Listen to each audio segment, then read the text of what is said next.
Good morning, Chief. Good morning, Mark. Good to see you again. So how serious a problem is open drug use in Edmonton? Well, I think there's a few things to look at. Obviously there's the addiction part of it that we talked about extensively yesterday. There's a relationship to violence that the types of drugs have. And then I'm not sure if you've seen the recent survey that the city had to all its citizens. It was 96% of people, I think 73 very extremely concerned, 96% concerned. So it's time that we have to look at dealing with it in a different way. Obviously, what we announced yesterday was really starting to deal with the violence and the associated violence that comes with some of the types of the drugs on the street and the people involved. But it is a serious issue, something that we've been talking about for, I think since I've been here anyway. So why is open drug use a safety issue for the public then? Well, the types of drugs, some of those drugs that are using, take meth, makes normal people not do normal things. You're seeing a lot of random violence in our city that's escalated over the past 18 months. Obviously, that's a concern. But I think the other piece is just the fear and the perception of fear that it causes. When you see, particularly the downtown core, a mother and their children walking around, and it's scary when people are obviously challenging and doing not normal things. So it's serious from the safety perspective, serious from the perception, but also serious from the fact that we have to do something different to help people get the services they need to actually deal with some of their addictions. That's the non-criminal part. Yeah. So in this plan, what would police do when they see someone openly using drugs?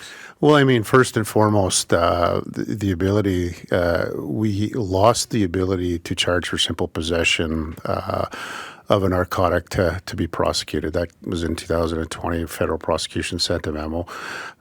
So it's not about criminalizing it. It's not about, but at the same time, some of these individuals using are involved in the criminal element. There's a lot of violence, and certainly in our core, and certainly in some of the encampments and stuff. So it just gives us options. So the ability to arrest, the ability to seize the drugs, put the drugs in for seizure, the ability to, obviously get people that are just addicted into some of the safe supervised consumption sites that we have, and basically channeling people to a safe environment. And it's no longer okay just to keep walking by it because it's not helping and it's getting worse. So are you going to arrest people, or how are you going to apprehend them? How are you going to take them out of the situation they're in? Excuse me. There's always the ability to arrest because it's still illegal. The difference is it doesn't mean you're arresting to put them in the justice system. The ability is you can seize the drugs under that particular environment, and you can destroy the drugs. You can actually use it for a ride to get somebody somewhere to the safe consumption sites. But yes, the ability to arrest always exists. I think the thing that we can't forget about here, and I think it was the last 5 years, Minister Ellis said last year, we've had one person in jail in Alberta in a correctional facility for simple possession. So it's not that people are going to just put this in the justice system. We've all been through this. I think what people forget is we built out a whole front end of our police service. We have help teams, which are police and social workers, PAC teams, which are police and mental health workers. We have diversion first. We now have an integrated care facility set up with Radius Health. So it's using the right resource for the right time to deal with the individual situation. And each one of these situations is going to be different. But what's not going to be acceptable is those that are participating and they're also involved in the violence and actually scaring the people. So it's going to be, officers always have the ability to use their discretion, and that's what we're actually looking at doing on a constant basis, and try to channel people into the services that they need for the particular situation. Now, we've talked in the past about this too, and you said how you can't arrest your way out of this problem, right? So it's one of those things. Do you have enough places for people to go when you pick them up on the street when they're doing this? Can you put them in treatment? Do you have enough places for everybody is the question. Well, and I'm going to start with the first statement because you're right. I've said it many times. You can't arrest every problem. But I also never said that we're going to stop arresting. And that's the difference here. And so when you talk about enough places, I think we'll obviously have to scale up. But at what point do you try to build the infrastructure where it's at a point where you can't control it? Or do you start now and you use the resources and what's available for facilities now? We definitely have facilities. We have 24/7. We have VODP, Virtual Opioid Dependency Program, right in our DMUs now. So all of these things that have been built with support from the province help us. But I think that's the whole thing. Everybody says we need to build 1,000, 5,000. We don't even know where people are coming from. Let's be honest. So let's focus on the approach by the officer, perhaps by a PAC team, perhaps by a help team, perhaps other various partners.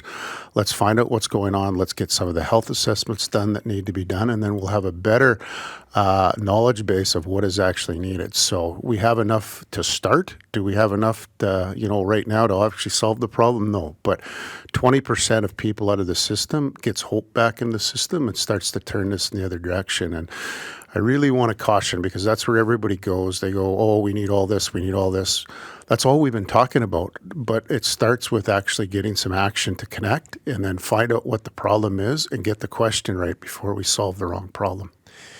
Now, we see it just outside our window here when people are doing drugs in the open. And you're right. I mean, the perception is that people don't want to see it. It scares them, that sort of thing. But most of these people are not violent people. How do you determine who's violent and who's not if you don't catch them in the act? Well, again, we're talking about open air drug use that they're using. So Right. it's the ability to do an intervention. And I would say when you say most of them aren't violent, I think it's situational. It depending on the type of drug, where they are in relation to the high, what type of, as I said, what type of drug they're using. So that's what we need to actually do, that interaction. That's where we need to have that discussion, and we actually need to find out what's going on. And obviously we have teams now in the encampment stuff where we have paramedics that are working with us now. We have fire services that are with us. When you use all these resources, you can actually figure out the situation and get things going in the right direction. Will it deter people, do you think, from doing drugs if they know they're going to be arrested or taken away? It generally always does. There's always going to be those that will comply. There's going to be those that are not going to comply, and generally the ones that don't comply, the addiction is so severe, which obviously needs an intervention and some help, or B is when they're involved in the criminal activity. And I can tell you, I went out and worked a shift last Saturday night with our gang unit, and I can tell you right now, there's a lot of violence associated with this stuff right now, and I've seen it firsthand. It's not something that I need to read in the amount of reports I read. I went out and seen it firsthand. And I want to really emphasize, I know we talk a lot about drugs, but the violence associated with this is unacceptable. And that's where our focus is going to be, is to sort that and deal with the violence, because they're hurting everyday Edmontonians. There's random acts of violence. And they are the focus of the violence as well, the drug users. Right? 100%. They're the victims as well, as you put it. It's exactly right. There's a lot of victimization going in here. And I think when we talk about that, we need to actually step in and protect the victims as well, as you mentioned. Chief, thanks very much for coming in this morning. We appreciate it, and I'm sure we'll see you again. Mark, as always, I appreciate talking with you. Take care, and thank you for what you do.